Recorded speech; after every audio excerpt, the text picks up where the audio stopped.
በስመ አብ ወወልድ ወመንፈስ ቅዱስ አሐዱ አምላክ አሜን። ከሁሉም አስቀድሞ የሰራዊት ጌታ ሕያው እግዚአብሔር በልብ መታሰቡ በቃል መነገሩ ዛሬም ዘወትርም ለዘለዓለሙ ከፍ ከፍ ይበል።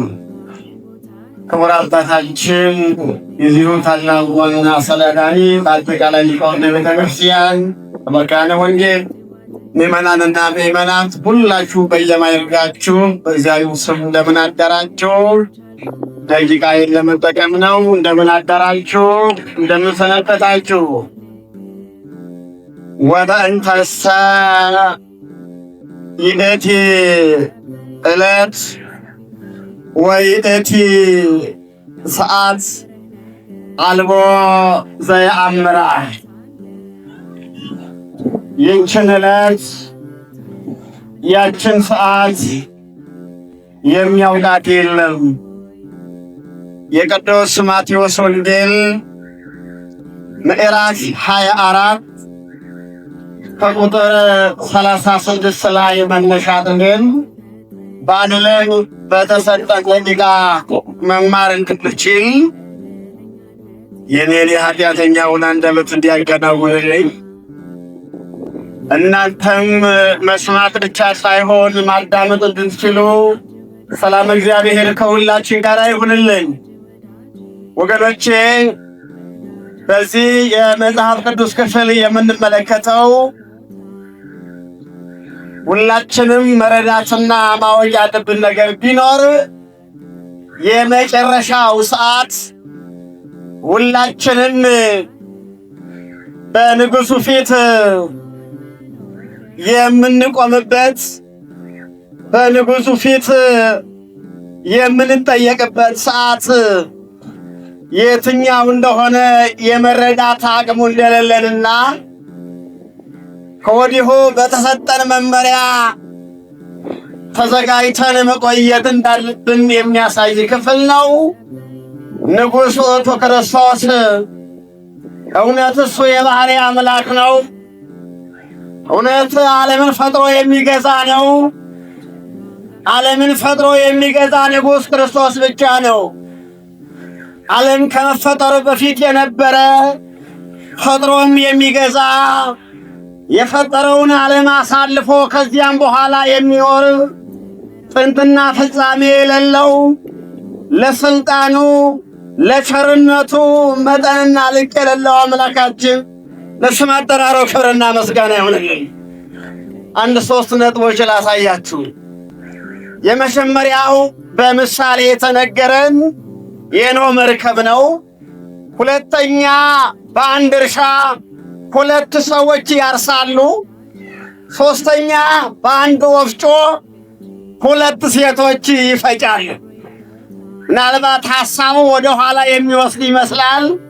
ባህላዊን ሁሉ ታሪክ የሚያመጣ ቢሆንም ሃይማኖታዊ ጉዳዩን ብቻ አይተን ነው የምንጨርሰው። ሁላችንም የኖህ መርከብ እንደሆነው ያለ ነገር ይሆናል። መመሪያ ተሰጠ፣ ግንዛቤ ተሰጠ። የሰሙት መርከብ እንዲሰሩ በኖህ አማካኝነት መርከቡ ተሰራ። እምቢ ያሉት ደግሞ ከመርከቡ ውጭ ሆኑ። ወደዚያ ታሪክ አልሄድም። አሁን ከቤተ ክርስቲያኑ ሕግ ውጭ የሆኑ በእሳት ይጠፋሉ። ማዕበል ወጀብ ውሃው ይበላቸዋል። የጥፋት ውሃ ይበላቸዋል። ከቤተ መቅደሱ ውስጥ የሆኑ እሺ ብለው ወደ መርከቡ የገቡ ከሚነደው እሳት ይድናሉ። ከላይ የፈላ ውሃ ይወርዳል የሚያገላብጥ፣ ከታች ከመሬት ይወጣል የሚልጥ የሚፈላልጥ፣ የሚያቃጥል ውሃ ይፈላል። ከሚነደው እሳት ከፈላ ውሃ ለመዳን ወደ መርከቧ መግባት ግድ ይላል። መርከቧን የተጠጋ ብቻ ነው ማምለጥ የሚችለው። ምዕመናን አንድ ነገር ላስታውሳችሁ። ወደ ኖህ መርከብ የገቡት እንስሳት አራዊት ከውሃው መጉደል በኋላ ወደ መርከቡ ሲገቡ ከመርከቡ ሲወጡ ጅብም ጅብ ነው፣ ቀበሮም ቀበሮ ነው፣ በሬም በሬ ነው፣ በግም በግ ነው። ወደ አሁኗ መርከብ ስንገባ ግን እንደ ጅብ የሚሳሳ የነበረው የሚቀማው ቀምቶ የሚበላው በላተኛው ከመርከቧ ቤተ መቅደስ ገብቶ ሲወጣ መቀማትን ትቶ እየሰጠ ይመለሳል። ወደ መርከቧ ሲገባ ሳይለወጡ መመለስ ተገቢ አይደለም። ምእመናን ወደ ቤተ መቅደስ ሲገባ ውሃው ተባርኮ ቤተ መቅደስ ሲገባ ይለወጣል፣ ኃይል ይኖረዋል። እንጨቱ ተለውጦ ኃይል ያለው የመንፈስ ቅዱስ ማደሪያ ሆኖ መስቀል ይሆናል። አፈሩ ተለውጦ መድኃኒት ይሆናል። ቤተ መቅደስ ገብተናል ቀየር ያልን አንዳንዶቻችን አለን፣ ሁላችን ግን አይደለንም እንጂ። ቤተ መቅደስ የኖህ መርከብ ስንመጣ በመጣንበት መንገድ መመለስ የለብንም። በሌላ መንገድ ማለት በሌላ ሐሳብ፣ በሌላ እድገት፣ በሌላ ህይወት ነው መመለስ ያለብን። ወገኖች ማዕበሉ አሁን ጥሩ አይደለም። ወደ መርከቡ ካልገባን መግባት ካልቻል ካልተቀየር አሁንም እሳት አለ። የመለያየት እሳት፣ የመጨካከል የፈላ ውሃ የሚያገላብጥ የሚፈልጥ የሚያቃጥል የሚያነድ እሳት አሁንም አለ። በሰማይ ሊበሩ በምድር ቢሽከረከሩ ቢበሉ ቢቀማጠሉ ከዚህች መርከብ ውስጥ ካልገቡ ማምለጥ አይቻልም። ማምለጫ ቀዳዳ የምንሮጥበት ሌላ ሜዳ የለንም ምእመናን። አሁን ነው ሳይመሽ ወደ መርከቧ መግባት የሚያስፈልገው። በመርከቧ ውስጥ ደግሞ ሁሉም ተከባብረው የሚኖሩባት፣ ሁሉም በአንድ ሐሳብ መኖር የሚቻልባት ይህችን ቅድስት መርከብ የሰጠን አምላካችን ለዘላለሙ የተመሰገነ ይሁን። በኖህ ዘመን እንደሆነው ይሆናል። እሺ ያለ ይድናል፣ እምቢ ያለ ካልገባ ከመርከቡ ውጭ ከሆነ ግን ይሄው እሳት ነው የሚበላው። መርከቡ ውስጥ ሆነን ግን ውጭ እንዳንሆን እግዚአብሔር ይርዳን። ያስቀደስን እየመሰለን ሳናስቀድስ እንዳንቀር፣ ወንጌሉን ሰምተን እንዳልሰማን እንዳንሆን። ወደ ሁለተኛው ክፍል ልውሰዳችሁ።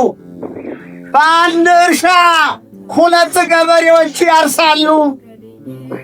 አንደኛው ይወሰዳል፣ ሁለተኛው ደግሞ ይቀራል። የቅዱስ ዮሐንስ አፈወርቅ ትርጓሜ።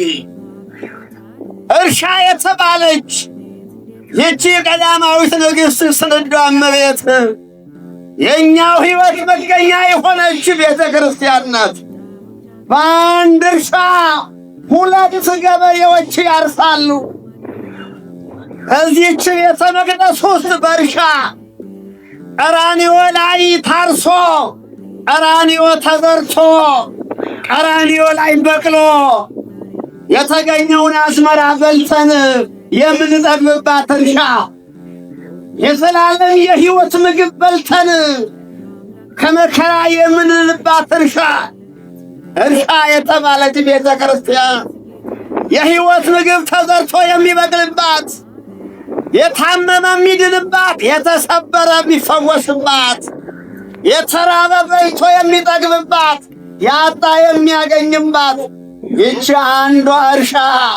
በዚህች እርሻ ሁለት ገበሬዎች ያርሳሉ። የሚገርመው ነገር ግን አንደኛው በክብር ይወሰዳል፣ በመድኃኔ ዓለም ቀኝ ይቆማል። በመርከቧ በእርሻ የተገኘ ስለሆነ በቂምና በበቀል በተንኮልና በመለያየት የሚመላለሰው ግን ለዲያብሎስ ይወሰዳል፣ ወደ ኋላ ይቀራል። ወደ ኋላ ከመቅረት እግዚአብሔር ይጠብቀን። በአንዲት እርሻ ሁላችን እንኖራለን፣ ሁላችን በልተን እንጠግባለን። ለሁሉም ምግብ የሚሆን አዝመራ የሚሰበሰብባት ይህች እርሻ ያማረች እርሻ፣ የተዘጋጀች እርሻ አባቶቻችን ሰፍረው ለክተው አበጃጅተው አሳምረው የሰጡን እርሻ ማንቀልቀያ ያለህ ከዚህች እርሻ የተገኘውን ምግብ የተገኘውን አዝመራ የመመገብ መብት አለን፣ የመብላት መብት አለን። ነገር ግን ሕጉን ማክበር በቂምና በበቀል ያለ ሰው ከዚህች እርሻ የተገኘውን ምግብ ቢበላ ደዌ ይሆነዋል እንጂ መድኃኒት አይሆነው። በዚህች በአንዲት ዋርሻ ሁለቱም ይመላለሳሉ። ሁለት አይነት ግብር ያላቸው ማለት እኮ ነው። አንዱ ጽድቅ የሚሰራ ሁለተኛው ደግሞ ኃጢአት የሚሰራ። ሁለቱም በእርሻዋ ይመላለሳሉ። ሁለቱም በእርሻዋ አሉ። ሁለቱም አዝመራ ይሰበስባሉ። ሁለቱም ምግብ ያገኛሉ። ግን ሁሉም አይጠቀሙም። አንደኛው ብቻ ነው የሚጠቀመው። የትኛው ክፍል ነኝ እያላችሁ ራሳችሁን አስቡ። እኔ የትኛው ገበሬ ነኝ የሚለውን ነገር ራሳችሁን መድቡ ምዕመናን። ወደ ሦስተኛው ስወስዳችሁ ደግሞ በአንድ ወፍጮ ሁለት ሴቶች ይፈጫሉ ይላል። ወፍጮ ታውቃላችሁ? ያው እንግዲህ ያለው የማሽኑ ነው አይደል? በአንድ የድንጋይ ወፍጮ ሁለት ሴቶች ይፈጫሉ ይላል ወንጌሉ። ወፍጮ የተባለ በዓለማችን ያለው አሁን መከራው ነው። ከሰማይ እንደ በረዶ የሚያስፈራው መከራ፣ ከምድር እንደ ዘንዶ የሚያስጨንቀው መከራ። ወፍጮ እህልን እንደሚያደቅ ሁሉ ማን ያልደቀቃል? መከራ ነው ወፍጮ የሚያደቅ፣ የሚሰብር፣ የሚያስጨንቅ፣ ጤነኛ የነበረውን ሰባብሮ የሚያስቀምጥ፣ አፈር ዶቄት የሚያደርግ ማለት ነው ወፍጮ ማለት።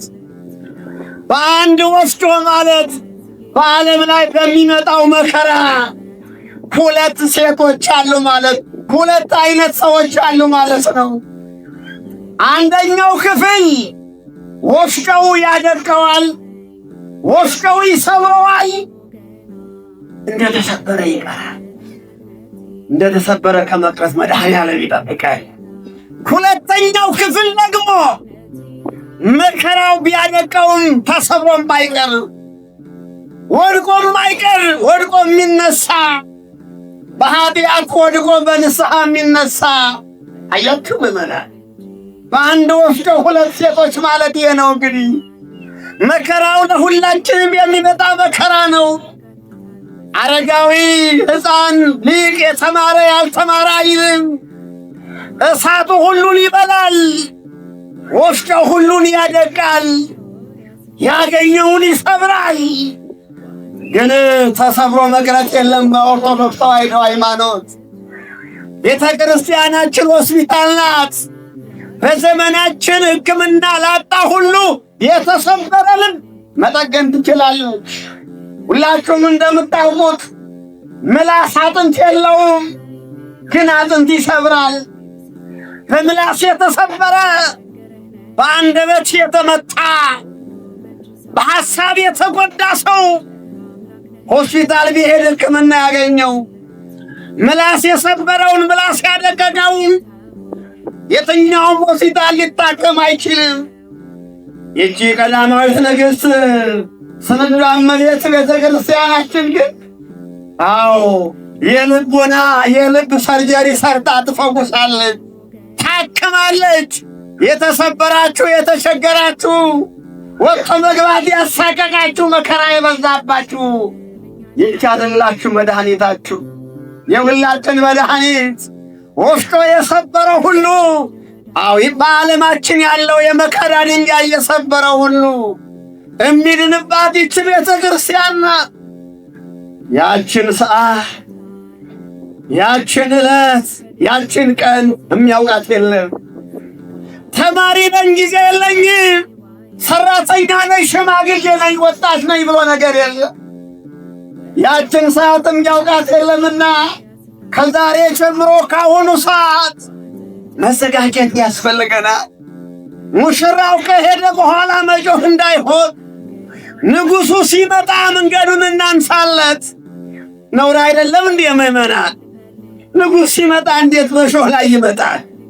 እንዴት በድንጋይ ላይ በእንቅፋት ላይ ይመጣል?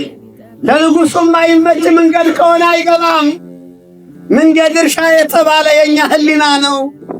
ንጉሥ መድኃኔ ዓለምን ፈጥሮ የሚገዛ ወደ እኛ ህሊና ሲመጣ እሾህ የሚዋጋ አሜከላ ካለ፣ ቂምና በቀል ጨካኝነት ካለ ያንን አልፎ አይገባም እሱ። ለንጉሡ መንገዱንና እሾሁን እናንሳለት። ባካቸው ንጉሥ በር ላይ ቆሞ እያንኳኳ ነው። ነውር አይደለም እንዴ? ንጉሥ ቆሞ እንዴት ዝም ይባላል? ሲጀመር ንጉሥ እኮ አንኳኳ አይደለም የሚገባው፣ ተከፍቶ ይጠበቅለት ነበረ። ከንጉሡ ቸርነት የተነሳ ባካችሁ ክፈቱ እያለ ያንኳኳል። ሙሽራው ከሄደ በኋላ ንጉሡ ከመጣ በኋላ ያን ጊዜ እንደገና ሃይማኖት ይዤ ሌላ ሥራ ሰርቼ ጾሜ ነነዳያንን ጠይቄ እድናለሁ ማለት አይቻልም። ምእመናን ጠቅለል አድርገላችሁ የእግዚአብሔር ልጆች፣ ሙሽራ ታውቃላችሁ? ሙሽራ በሰርጉ ቀን ይበላል ይጠጣል። የእኛ ሙሽራ የእኛ ንጉሥ መድኃኔ ዓለም ግን በሰርጉ ቀን ራሱ ታርዶ የተበላ ሙሽራ ታውቃላችሁ? ሚዜዎቹን አርዶ ራሱ ታርዶ አጎራርዶ ለድምተኞቹ ያበላ ሙሽራ ነው እኮ ያለ። ታርዶ የሚበላ ንጉሥ ነው ያለን። ለበጎቹ ምግብ ሆኖ የሚቀርብ እረኛ ነው ያለን። እረኛ በጉን አርዶ ይበላል እንጂ በጉን ሽጦ ይበላል እንጂ በምን አግባብ ነው እረኛ ለበጎቹ ምግብ የሚሆነው? በምን አግባብ ነው ንጉሥ ለሰራዊት ምግብ የሚሆነው? በምን አግባብ ነው ሙሽራ ለታዳሚው ሕዝብ ምግብ ሆኖ የሚቀርበው? በየትኛው ባህል በየትኛው ሥርዓት ነው?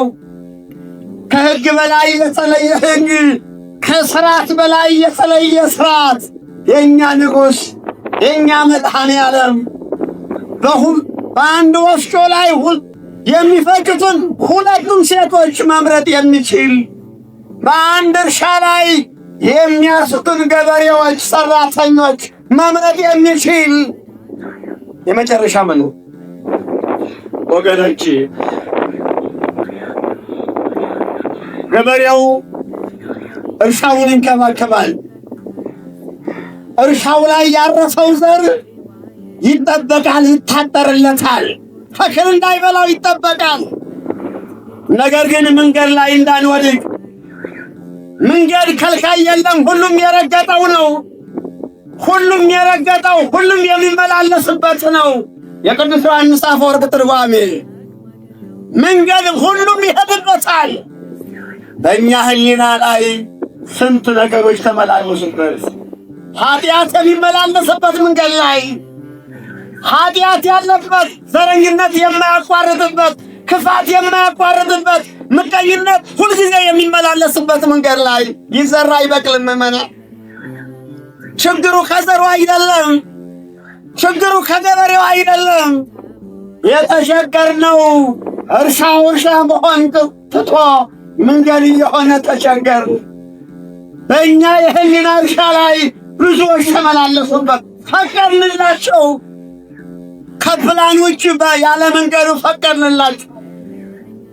ከዚህ በኋላ በእኔ ህሊና መንገድ ላይ ዘረኝነት እንዳትማርክ ከልክያለሁ በሉት። ምቀኝነት፣ ዝሙት፣ ተንኮል ማለፍ አይቻልም። ቀይ መስመር ረግጠሃል በሉት። ማለፍ አይቻልም በሉት። ያን ጊዜ በእርሻ ላይ የተዘራ ዘር በዚህች ቤተ ክርስቲያን ላይ የተዘራ ዘር ምን ይሆናል? ምእመናን ቢወድቅ ይነሳል፣ ቢያጣ ያገኛል፣ ቢርበው ይበላል፣ ቢታመም ይፈወሳል። ስለዚህ መንገድ ላይ መንገድ እንዳንሆን፣ መንገድ ማለት ሁሉም የሚሄድበት እንዳንሆን። ሁሉም በሚሄድበት ንጉሥ አይሄድም። ሁሉም እሾህ በበቀለበት ንጉሥ አይራመድም። ሌላችን ውስጥ ብዙ አይነት እሾህ አለ። እሱን ማንሳት አለብን። ያችን ሰዓት ያችን ቀን የሚያውቃት የለም። ወልድም ቢሆን መላእክትም ቢሆን አያውቋትም። እነዚህን ብቻ ትርጉሜ ይበቃኛል። ወልድ የተባለ አዳም ነው። አዳም ቢሆን ያችን ቃል አያውቃትም። መላእክትም ቢሆን አያውቋትም። አንድም አካላዊ ጋር አላዋቂ ሥጋን ለብሷልና ተዋሂዷልና ባላዋቂ ሥጋ ሰው ስለሆነ ታሟል፣ ሰው ስለሆነ ተርቧልና ባላዋቂ ሥጋ ተናገረ ብሎ መተርጉማን ተርጉመውታል። በጥቅሉ ግን ያችን ቀን ምዕመናን ያችን ሰዓት የሚያውቃት የለምና ሁላችንም አሁን ተዘጋጅተን መጠበቅ እንዳለብን ነው የሚያመለክተው።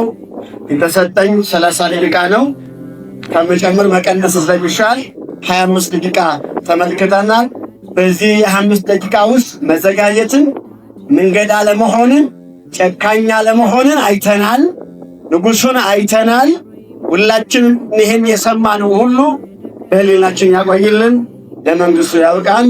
በንጉሱ ፊት ለመቆም ንጉሱ ይረዳን። ፈቃዱ ነው። ተስፋ አድርገን ቆየ ረጅም ታሪክ ይሸጣል። ስለዚህ ያስቸኩል ሌላ ፉጌ ስላለ ሰንበት ቤት ለዚህ ነው ይህ ሰው